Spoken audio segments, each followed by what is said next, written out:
Hello, this presentation is going to cover chapter 4 of our promo book. It's talking a little bit about understanding marketing environment. Specifically, we really get into what we call STP marketing or segmentation, targeting, and positioning.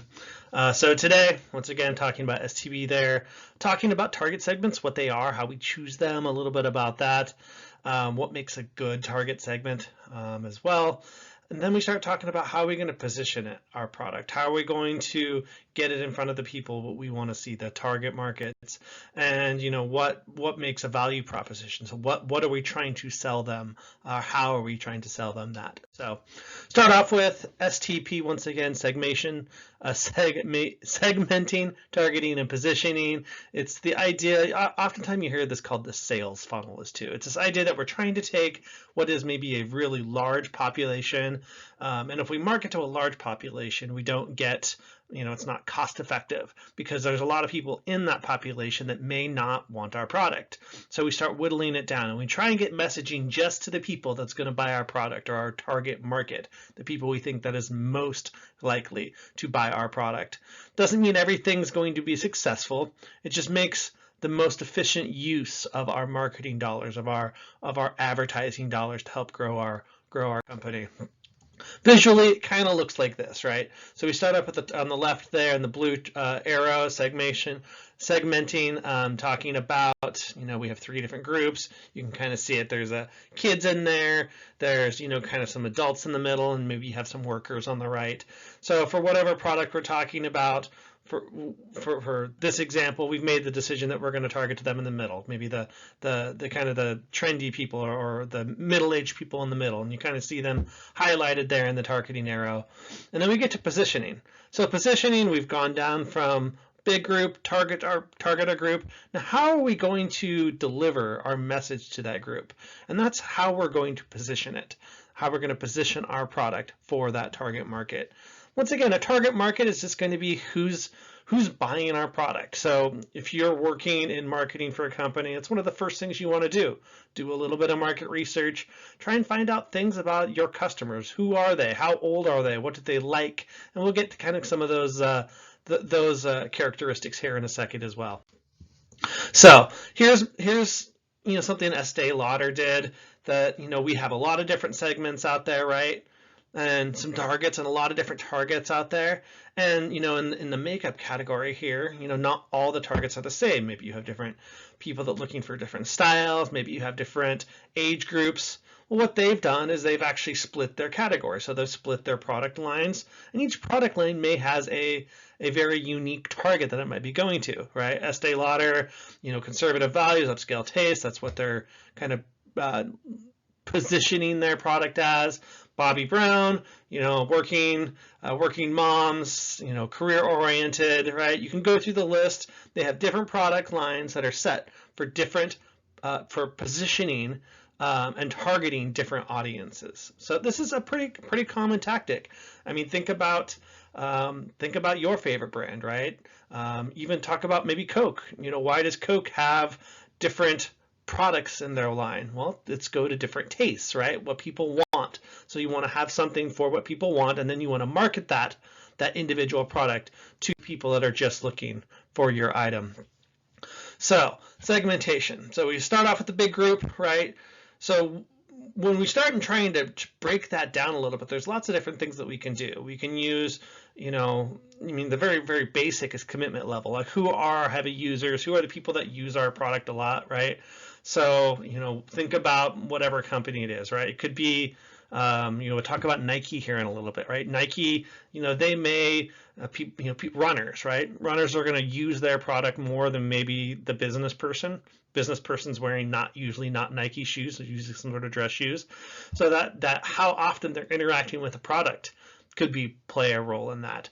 Demographics, those are pure statistics, things like, age, things like, gender, education, income, pure statistics go into those demographics. This is really important too for, anything that may have to do with that targets a certain age group. So if you're a hot and trendy kind of new toy, right, you're usually not marketing toys to adults, you're marketing it to kids. So that's how you want to split that up. Geography is really, really important, especially for small businesses. Small businesses usually pays for them to market to the people that are geographically close to them. If you're a business, here in Washington, whatever it may be, a landscaper, you don't want to advertise and market your services to someone in Texas, right? They're not going to be your customer. So breaking that down by geography is important. Psychographics, why do people do the things that they do? What are their interests? What are their activities? REI. People that tend to shop at REI are quote unquote outdoor people, right? So that's what their interests are. That's how they see themselves. So when you're marketing, you can break it down by that segment as well. And usually you end up like companies, the book uses example with Pillsbury here, but usually what a company will do is kind of start grouping, right? Grouping there, because you might have more than one target. So, in the case of Pillsbury here, they have the chase and grab it's, the functional feeders down home, stokers, careful cooks, happy cookers. Those are how they see their customers. They group them into those little segments so they can target their messaging to those segments more effectively. And that's ultimately what every company is trying to do, trying to figure out who their customer is to try and send it what they do. There's also something out there called SIC codes. SIC codes are kind of a more kind of national level way of identifying some of those categories, and businesses are within those categories. This really comes into play on the kind of the startup side, where people are trying to do startup marketing to try and get out to audiences. Okay, so here's a geographic thing. So here's a little map the book has on Twinkies. Who eats the most Twinkies, right? So if you are Pillsbury or Hostess, Hostess makes Twinkies. Where are you going to do your marketing? Am I going to spend a ton of money to market in California? Probably not. Am I going to market in maybe the South, Midwest? Maybe up there in the Montana area. Those are the people that are my customers. So I want to spend my marketing there. So if I'm running television ads, if I'm doing print ads, if I'm doing social media posts, whatever it may be, I want to spend money in those areas because that's where my customers are. Another thing that's kind of come out of this, we talked about multi-segments. Pillsbury had their little categories that they used. Here's something that's maybe a little bit more universal.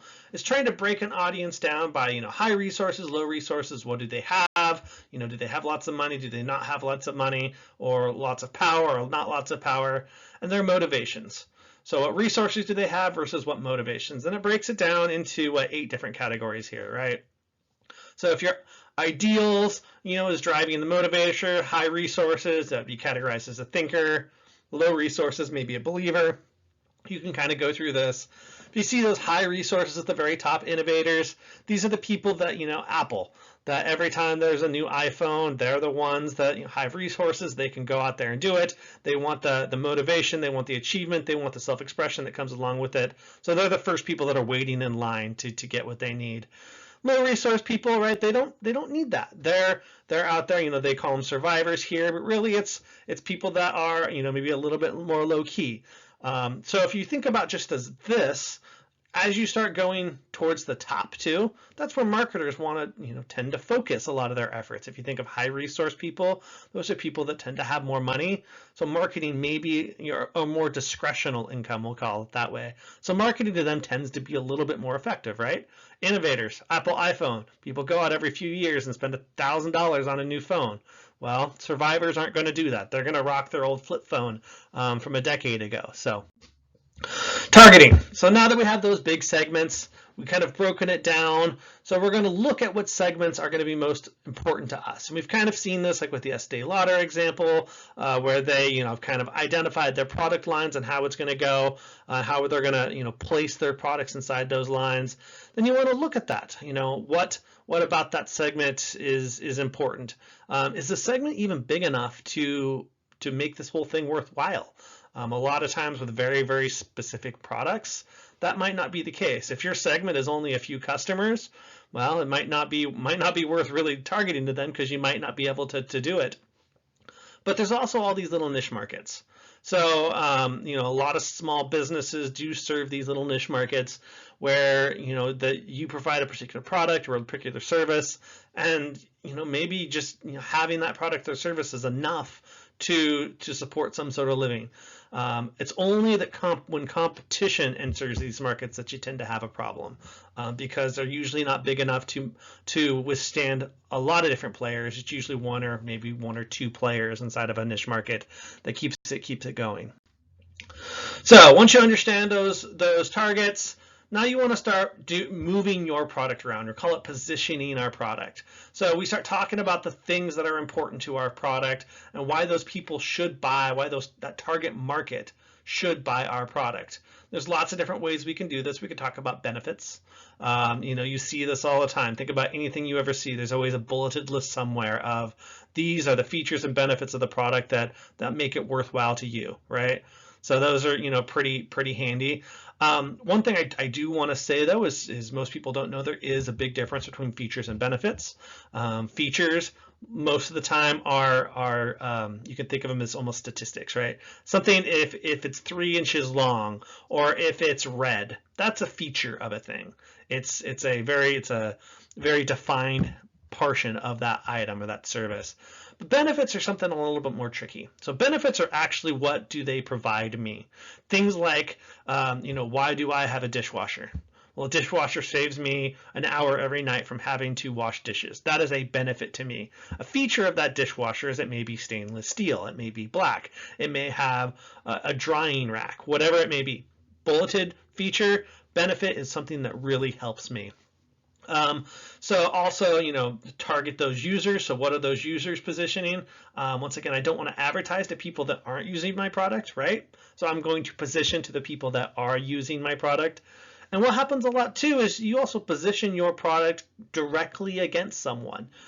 Think about, Coke and Pepsi have been doing this for years, or name your fast food restaurant that has some sort of war going back and forth, or airline saying we are better than this company for whatever reason. Wendy's does it all the time, never frozen beef patties, right? They're saying all those other restaurants are inferior because they have frozen beef patties. So you can actually position yourself just on as a differentiating factor of something about your product as well. Now, this all is going to lead us to our value proposition. So our value proposition, you can think of it this way. So if someone comes up to you and says, why should I buy your product? The value proposition is the answer. So the value proposition is the kind of the summary of all those features and benefits and those positionings, and it's that sales pitch to elicit some sort of reaction, a functional, emotional response from a customer that hopefully results in some sort of sale.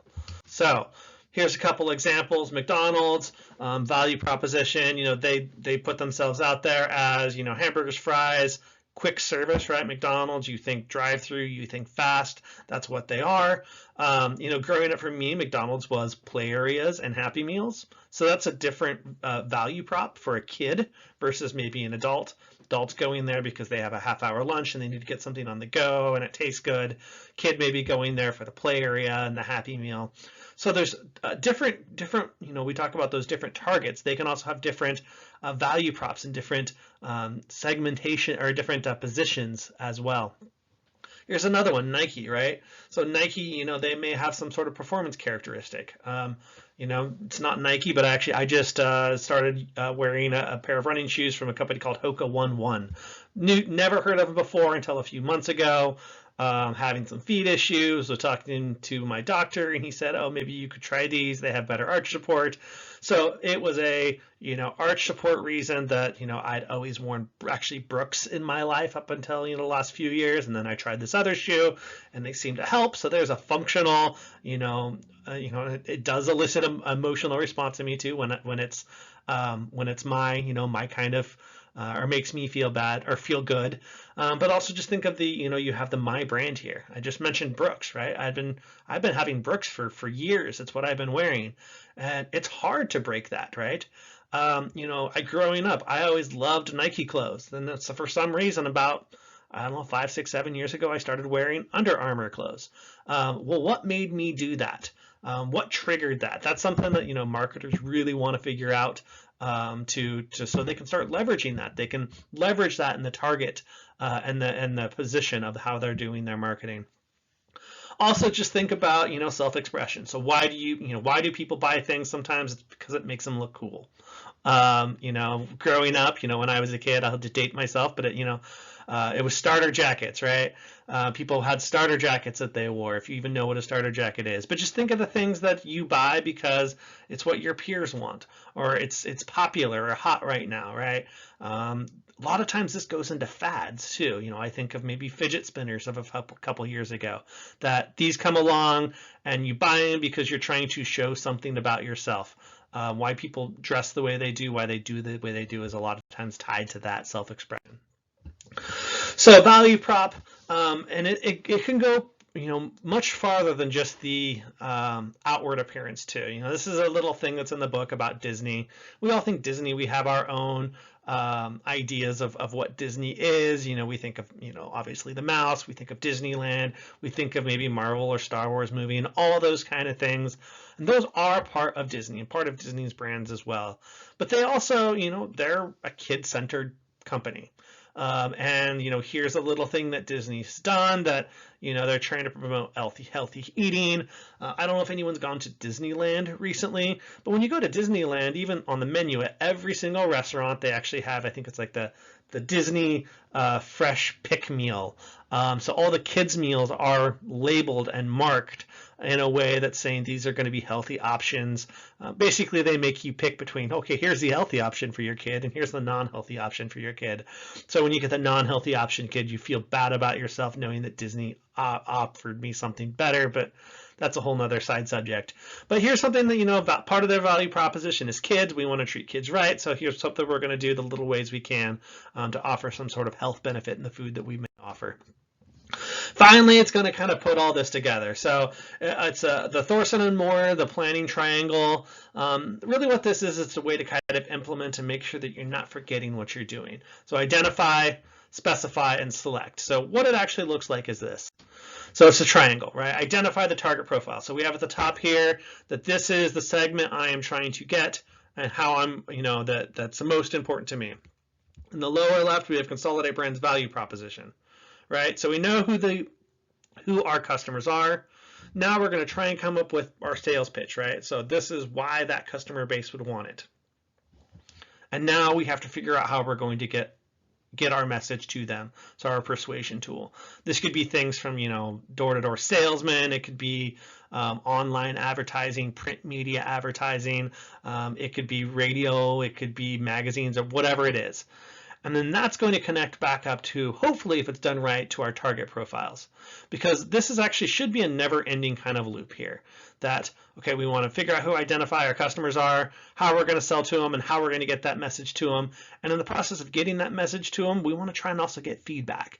Just try and figure out, are we actually targeting the right customers? Hopefully we are, and hopefully we can get our value proposition out to them, because that's the whole purpose of this STP model, right? Segment our larger group, and we want to really drive down and get that message to them as best as possible can to help with our sales. So this is chapter 4. Any questions, please let me know. Thank you.